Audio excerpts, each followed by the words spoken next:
I'm Tomlyn Nicholson. This is Friday, January 30th, 2026. House Republicans introduced the Make Elections Great Again Act, proposing voter ID requirements, proof of citizenship for registration, and restrictions on mail-in voting ahead of the 2026 midterms. Democrats criticized the measures as potential barriers to access. President Trump held a lengthy phone call with Russian President Vladimir Putin discussing Ukraine's recent drone strikes that damaged Russian warplanes. Trump described the conversation as productive but warned it won't lead to immediate peace, as Putin vowed to respond forcefully to attacks on military targets deep inside Russia. Meanwhile, Ukraine braced for more Russian assaults on civilian areas. President Trump announced Russian President Putin agreed to halt strikes on Kyiv for 1 week due to extreme cold weather impacting the area.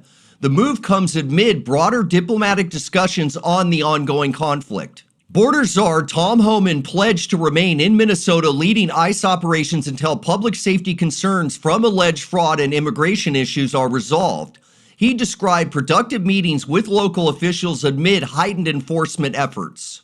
Immigration enforcement shifts as ICE ceased enhanced activities in Maine, according to Republican Senator Susan Collins, who cited input from Kristi Noem amid ongoing border policy debates. The Pentagon's new national defense strategy elevates homeland defense, warning that future conflicts could reach U.S. territory with adversaries developing long-range strike capabilities. It calls for bolstered missile defenses and cyber operations launched from American bases.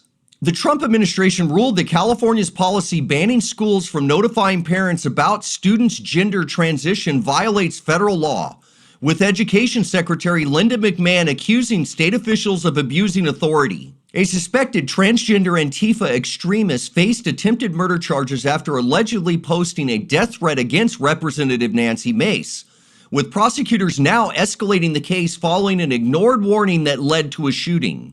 President Trump filed a $10 billion lawsuit against the IRS alleging unlawful leaks of his tax returns to media outlets in violation of privacy laws. The action escalates ongoing claims of political targeting by federal agencies. President Trump intervened in shutdown talks, endorsing a bipartisan package that provides temporary DHS funding while debates over ICE operations continue.